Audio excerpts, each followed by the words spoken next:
सम्मानित साथियों, नमो बुद्धाय, जय भीम। आज के अम्बेडकर संदेश में आपका हार्दिक स्वागत है। आज के अम्बेडकर संदेश में बेहद जटिल विषय प्रांतीय कार्यपालिका की कार्य प्रणाली पर बात करेंगे।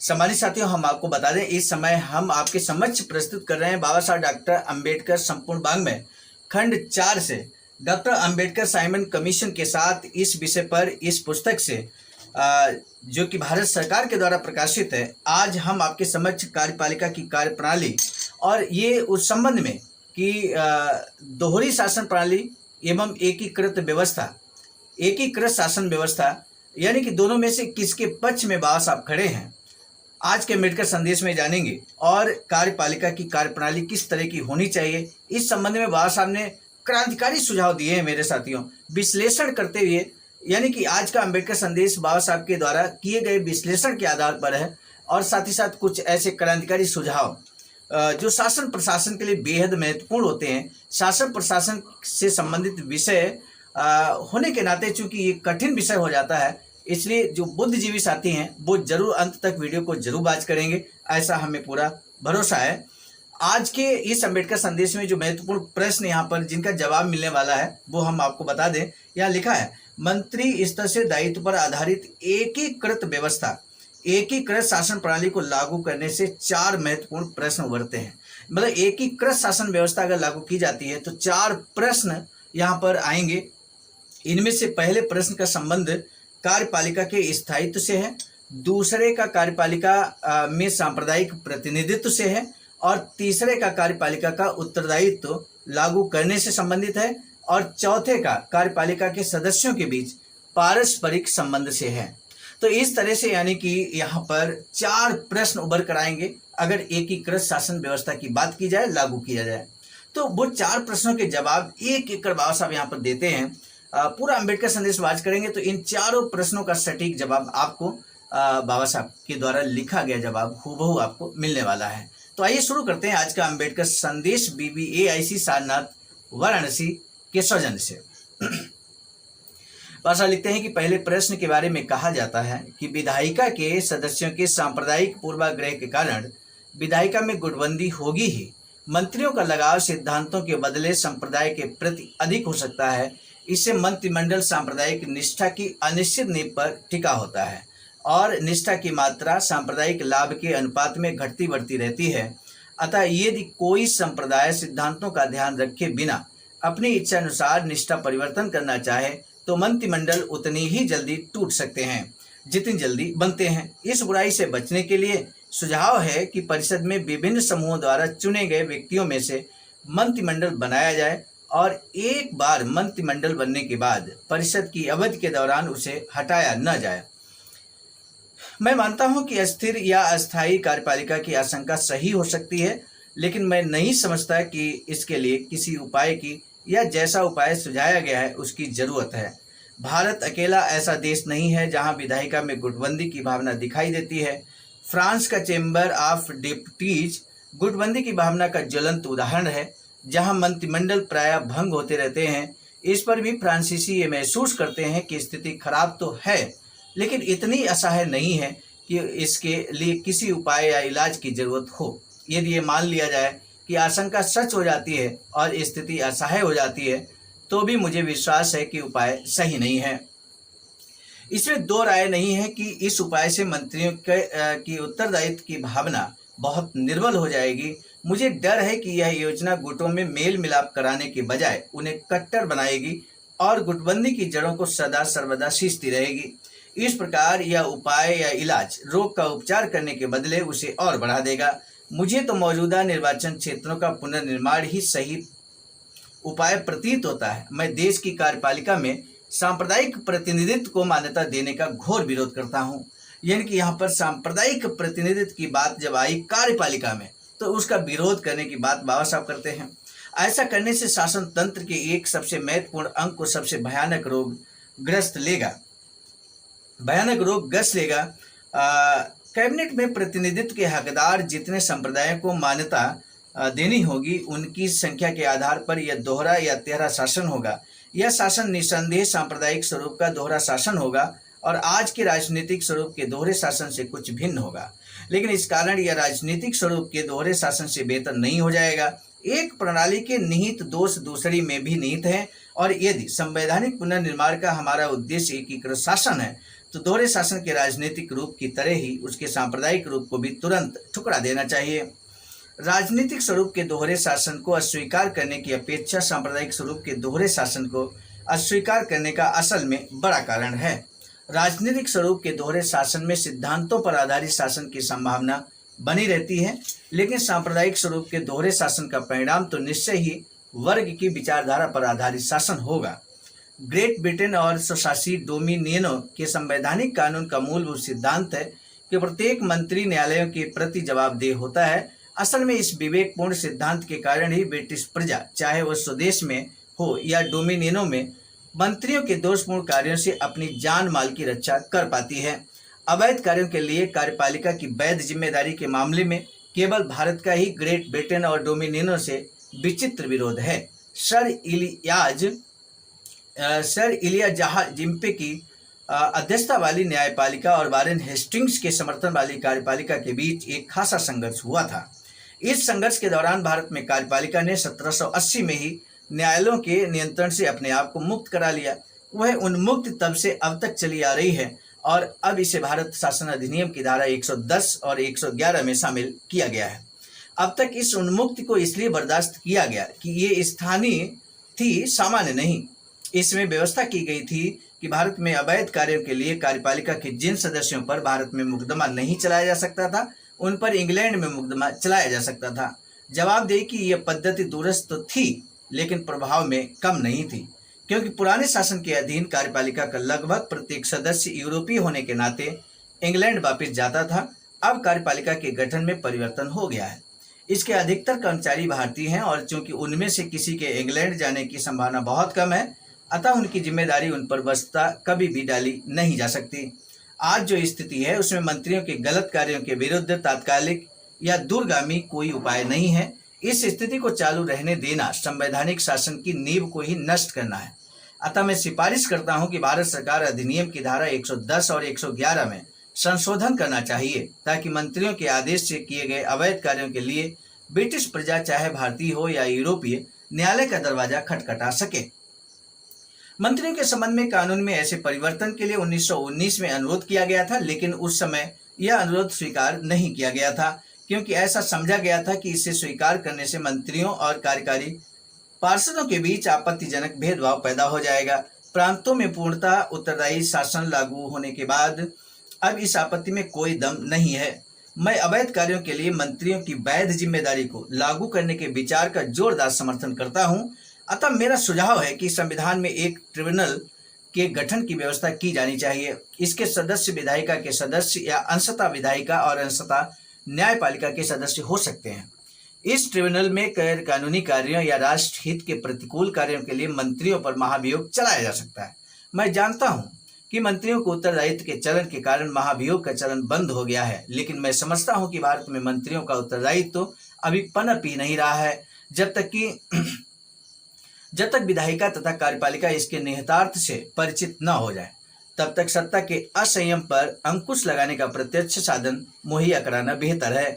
कारण यह है कि सत्ता उन हाथों में रहेगी जिन्हें इसका अभ्यास नहीं है और जो जाति तथा पंथ के प्रति अतिशय निष्ठा के कारण इसका दुरुपयोग कर सकते हैं। बचाव का उपयोग कभी भी इसलिए फालतू नहीं हो जाता कि अक्सर इसका प्रयोग ही नहीं किया जाता। कार्यपालिका के सदस्यों के बीच संबंध निश्चित करते समय देखना होगा कि क्या प्रत्येक सदस्य केवल अपने कार्यों के लिए उत्तरदायी हो या प्रत्येक सबके कार्यों के लिए उत्तरदायी हो, अर्थात उत्तरदायित्व तो व्यक्तिगत हो या संयुक्त। यह ऐसी समस्या है जिसके बारे में कोई सिद्धांत नहीं बघाड़ा जा सकता। फिर भी मैं संयुक्त उत्तरदायित्व का समर्थक हूं। मैं जानता हूं कि इस पद्धति के अधीन दोषी मंत्री को दंड देने के मामले में विधायिका लगभग असहाय है। संयुक्त उत्तरदायित्व की स्थिति में विधायिका उस मंत्री को बर्खास्त नहीं कर सकेगी जिसके कार्यों से वह सहमत न हो। जब तक विधायिका उसके साथियों से भी पिंड छुड़ाने के लिए तैयार न हो, तब तक वह औपचारिक रूप से उसकी निंदा भी नहीं कर सकेगी। संसदीय कार्यपालिका युक्त कोई भी विधायिका ऐसा करने का दुस्साहस नहीं कर सकती, क्योंकि यदि वह ऐसा करती है और कार्यपालिका को अपदस्थ करती है तो कार्यपालिका भी विधायिका को भंग करने की मांग करके विधायिका का तख्ता पलट देगी। इस दोष के होते हुए भी मैं दो कारणों से संयुक्त उत्तरदायित्व के पक्ष में हूँ। आधुनिक राज्य में प्रशासनिक निकाय के रूप में कार्यपालिका का कानून को लागू करने का कार्य गौण कार्य हो गया है। इसका मुख्य कार्य नीति निर्धारण करना और विधायिका के विचारार्थ प्रस्ताव प्रस्तुत करना है। वस्तुतः ये कार्य इतना जरूरी है कि यदि कार्यपालिका इसे न करे तो विधायिका की उपयोगिता काफी कम हो जाएगी। कार्यपालिका नीति निर्धारण का काम कर सके, इसके लिए उसके सदस्यों में दृष्टिकोण की समानता होनी चाहिए। कार्यपालिका में पूर्ण सामंजस्य के बिना दृष्टिकोण की ऐसी समानता संभव नहीं है।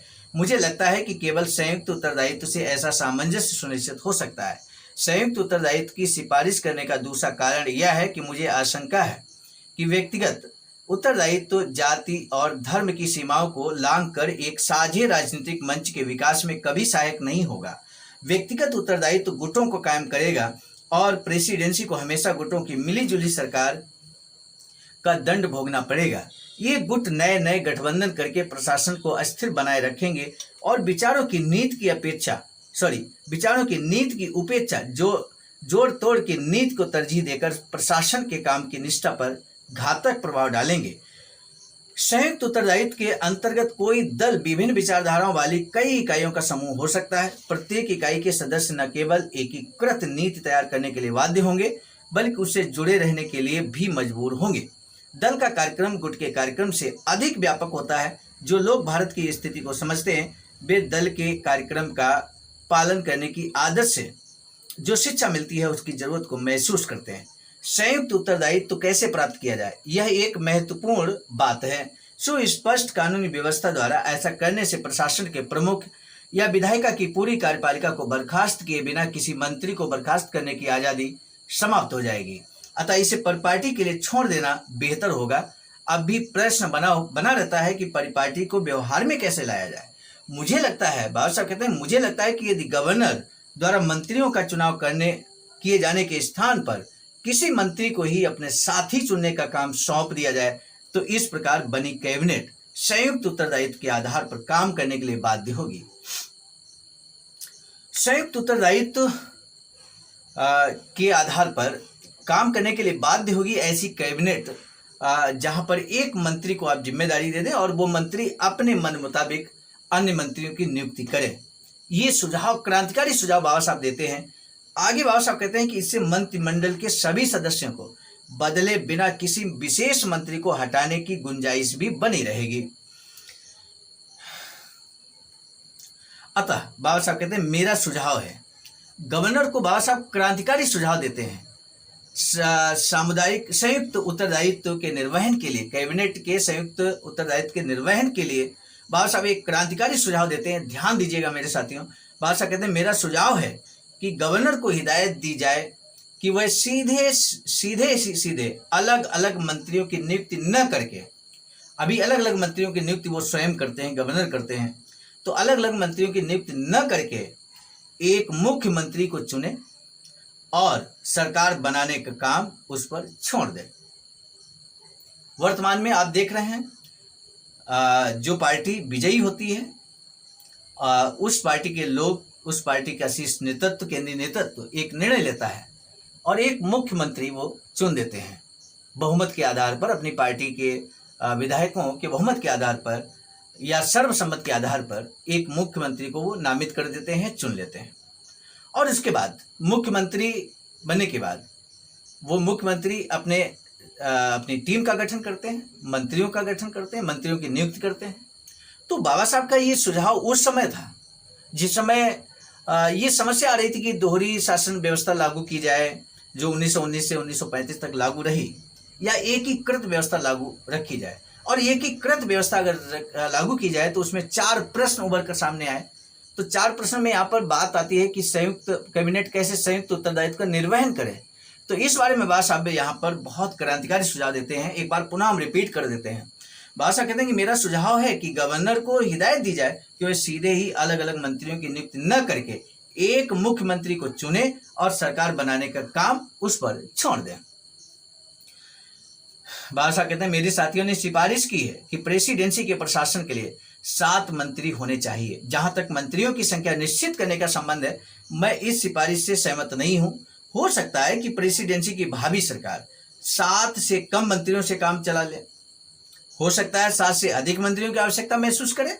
तब भाषा कहते हैं चूंकि विधायिका के सदस्यों के समर्थन के बिना प्रांत में सरकार चलाना संभव नहीं है, अतः हो सकता है कि विधायिका के सदस्यों की व्यक्तिगत आकांक्षाएं पूरी करने के लिए सरकार को बिना विभाग के मंत्री नियुक्त करने पड़े। इन परिस्थितियों में मुझे तो यही ठीक लगता है कि मंत्रियों की संख्या का प्रश्न तत्कालीन विधायिका के फैसले के लिए ही छोड़ देना चाहिए, यानी कि मुख्यमंत्री पर ही छोड़ देना चाहिए कि वो कितने मंत्रियों को अपने साथ लेना चाहते हैं। तो ये क्रांतिकारी सुझाव बाबा साहब का रहा। आज के अंबेडकर संदेश में महत्वपूर्ण प्रश्न भी यही रहेगा कि बाबा साहब ने कैबिनेट को संयुक्त उत्तरदायित्व के आधार पर काम करने के लिए किस तरह से कार्य करें, इसके लिए एक क्रांतिकारी सुझाव दिया। गवर्नर के लिए हिदायत थी वो। तो ऐसा सुझाव, क्रांतिकारी सुझाव क्या बाबा साहब ने दिया, आप कमेंट सेक्शन में जरूर लिखिएगा मेरे साथियों।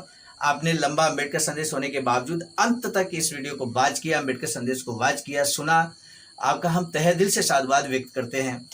हमारा विशेष निवेदन हमेशा आपसे रहता है कि आप अगर शेयर नहीं करेंगे वीडियो को तो ये लोगों तक, अधिक से अधिक लोगों तक नहीं पहुंचेगा, क्योंकि ऑटोमेटिक तो कुछ भी दुनिया में नहीं होता है। सम्मानित साथियों, आपको इस वीडियो को, अंबेडकर संदेश को शेयर करना पड़ेगा ताकि ज़्यादा से ज़्यादा लोग इस महत्वपूर्ण, हालांकि जटिल विषय रहा है, शासन प्रशासन से जुड़ा विषय जटिल ही होता है, लेकिन फिर भी कुछ जो बुद्धिजीवी साथी हैं वो जरूर जागरूक होंगे। आज दीजिए इजाजत, नए अंबेडकर संदेश के साथ मिलेंगे। आप सभी को सादर नमो बुद्धाय, जय भीम। सम्मानित साथियों, हम एक महत्वपूर्ण बात बताना उचित समझते हैं। बाबा साहब की अधूरी इच्छा के अनुरूप एक वैचारिक सेंटर निर्माणाधीन है सारनाथ वाराणसी में, जहां पर 14,000 स्क्वायर फीट जमीन परचेज कर ली गई है ring road, green city, Faridpur, Sarnath में। वैचारिक सेंटर के प्रशासनिक ब्लॉक का निर्माण कार्य कंप्लीट हो चुका है। शानदार बेहतरीन प्रशासनिक ब्लॉक का निर्माण पूर्ण हो चुका है। आगे अब मुख्य भवन को बनाने की बारी हम सबकी है और इस हेतु आप दिए गए अकाउंट नंबर पर अपना अमूल्य योगदान कर सकते हैं। आज का अंबेडकर संदेश हम लेकर उपस्थित हुए थे मिशन नायक बुद्ध मित्र मुसाफिर सर, राष्ट्रीय अध्यक्ष आवाज का, नई दिल्ली की प्रेरणा। प्रस्तुत करता क्रम मैं स्वयं सर्वजित आर्य, राष्ट्रीय मीडिया प्रभारी, IIT सेल आवाज का, नई दिल्ली। मिलेंगे नए डॉक्टर अम्बेडकर संदेश में, तब तक दीजिए इजाजत। आप सभी को सादर नमो बुद्धाय, जय। सम्मानित साथियों, यदि आप हमारे इस चैनल आवाज का ऑफिशियल, जिस पर नियमित सुबह 5 बजे डॉक्टर अम्बेडकर संदेश आपको मिलता है, आप हमारे इस चैनल को सपोर्ट करना चाहते हैं तो हमारा आपसे निवेदन है कि आप हमारे इस चैनल को सब्सक्राइब कर लें, वीडियो को शेयर, लाइक, कमेंट जरूर करें।